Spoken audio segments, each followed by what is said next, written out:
Hello po, magandang umaga po.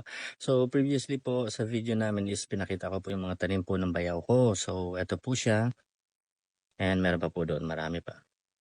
So ngayong video naman po is ipapakita naman namin yung tinatawag na informative reels video na i-release namin para matuto yung mga maliliit na manananim or yung inspired na magtanim. So tuturo po namin kung paano mag-transfer or proper transferring ng punla papunta sa mga banga or kung saan nyo naman gustong ilagay po yung mga punla ninyo. Samahan niyo po ako. Thank you.